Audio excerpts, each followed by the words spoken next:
Hi, I'd like to show you one of my pocket watches. I own a few and I just love pocket watches. I think there's something almost magical about their mechanical nature. This is an Elgin pocket watch. Elgin was an American watch company. It was one of the biggest ones, right alongside Waltham. And they were quite active in the 19th century and the beginning of the 20th century. So why don't I open up the watch and show you how it works inside. It's pretty neat. Now, this particular watch, it's a good thing I didn't try to force it open the usual way or pry it open before I documented myself on how it's properly opened, because this one actually twists. I'll try to show it to you now. And let's see if I can open it in such a way that the focus stays on the watch so you can see what's going on. So you hold the winding column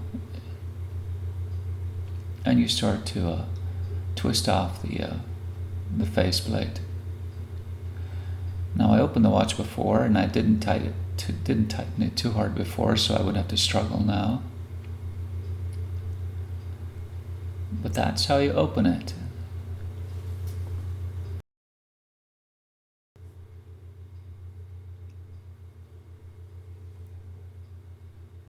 Now that I've got the top off, you can see how it looks a little better.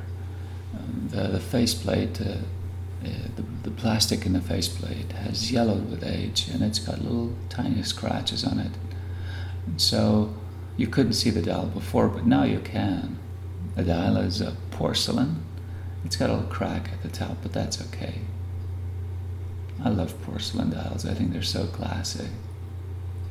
And I also love the Roman numerals instead of the Arabic numerals. And that's what it looks like. Open.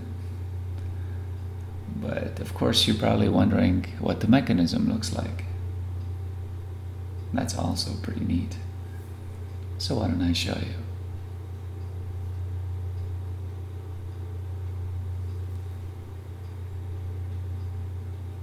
You pull out the winding column, and then you can stick your nail in this little place over here, and you lift up the mechanism. There we go.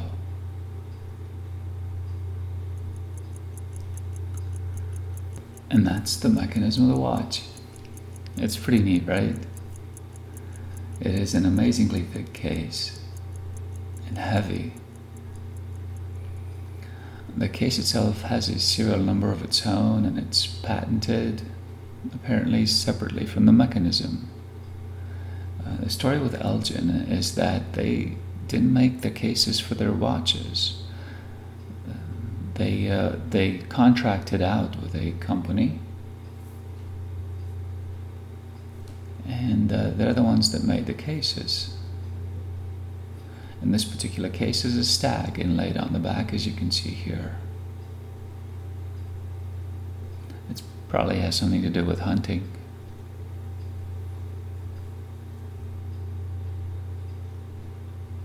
Okay, so why don't I show you some close-ups of the mechanism.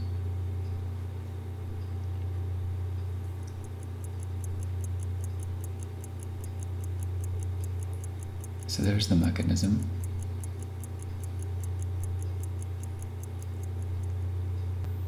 And that's where you adjust the timing of the mechanism.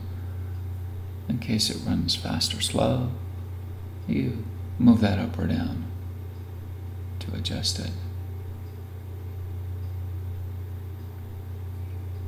Well, if the accuracy of the mechanism is really bad, then you can just take it into a watchmaker to make further adjustments. And of course that's the ticking wheel. I call it the ticking wheel, but there's probably a technical term for it.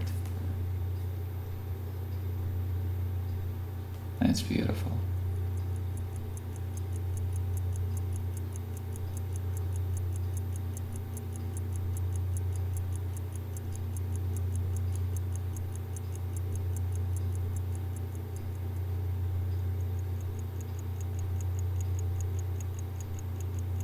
So here's a closer look at the ticking wheel, as I call it. You can also see some of the jewels here, 3 of them. That's the spring, of course.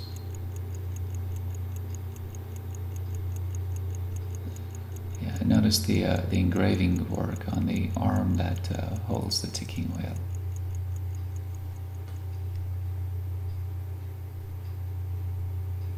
And here's a look at the adjustment of the mechanism. Apparently this one's called a safety pinion, but I could be wrong. That term could refer to something else that's there. And here's a close-up of the logo. Elgin National Watch Company, USA.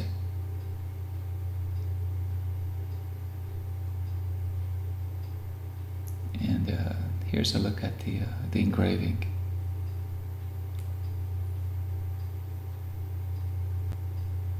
There's the serial number. And here's a look at the case itself.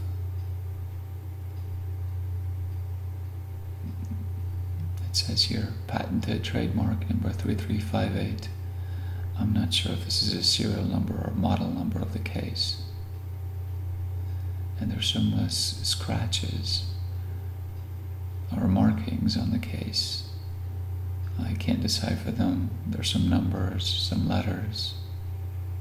Perhaps they had some meaning to somebody who owned the watch before, maybe to the case maker. But right now I don't know what they are. And to close it up, we reversed the steps that we took before. So I'll try to do it in a way that you can see. I'm trying to do it with one hand. So just slowly put it back in the case.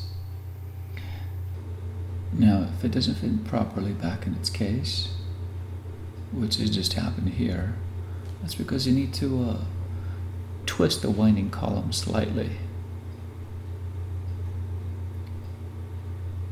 So here, let me hold it so you can see it. And I've just twisted it, and then you see how it fell into place. Now, I've just pressed it gently. And put the winding column back in its place. And the last step is to put the cover back on.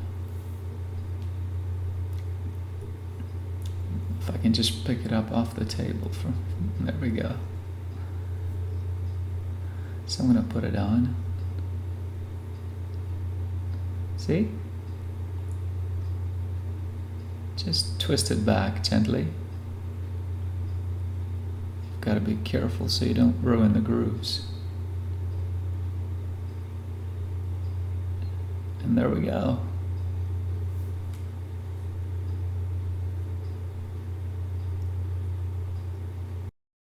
Now the estimated production date for this watch was somewhere in 1899. This is according to a database of pocket watches that I found on the internet.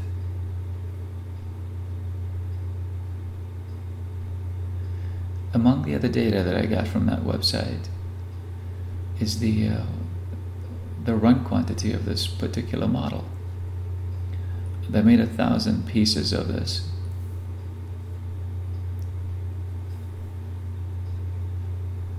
It is an oversized pocket watch. Its size is listed as 18S. I'm not sure what that stands for, but what I do know is that it's bigger than all of my other pocket watches, and it is heavy. The ticking noise is also louder, and it's noticeable, and it's interesting to hear. It's a 15 jewel movement, and the specs say it's open face, gilded. It's listed as Model 5. Full plate, going barrel, and it is not a railroader's watch. The railroader's watch would have had the winding stem right there to the side, but this one has it on top because it's a pendant.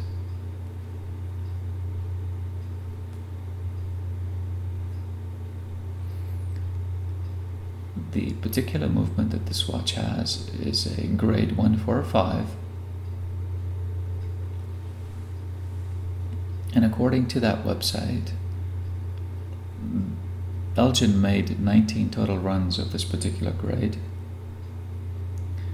And they made approximately 33,000 units of watches, or watches with this particular movement. They started to make this particular movement in 1895, and they made it all the way up to 1899. So those are the bits of data that I was able to get from this website, and I'm actually quite grateful for it, because otherwise I wouldn't have known all of these things. This watch is interesting to me because it is now in Romania, where I am. And this is where I bought it. And so you may ask yourself, how did an American pocket watch made it to Romania? So it turns out that an Englishman visited the States at the start of the 20th century, stayed there for a while, and bought a bunch of pocket watches. And he brought them back to him, to England with him. And so I happened to meet and make the acquaintance of his nephew, who had moved to Romania to spend his retirement years here. And I got to know him, and I interviewed him for one of my shows. The show is called Romania Through Their Eyes. It's a show where I interview foreigners who are living in Romania to get their opinions about the country. And so this Englishman is one of the people I interviewed. His name is Laurie Webb. You can look up the particular interview if you'd like. Just search my channel for Romania Through Their Eyes and select the one where Laurie Webb is featured. Lauriewebb. So he's the one that I bought the watch from. And this is how an American pocket watch made its way to England and then to Romania and into my house. And I'm also an American, so it's kind of funny. So that's my Elgin watch. I hope you enjoyed the video. And I'm thinking about making a few videos with my other pocket watches as well, because they're really neat. They're little tiny time machines, ticking away, making their own time. Sort of like little time capsules. Okay, so thanks for watching. See you next time.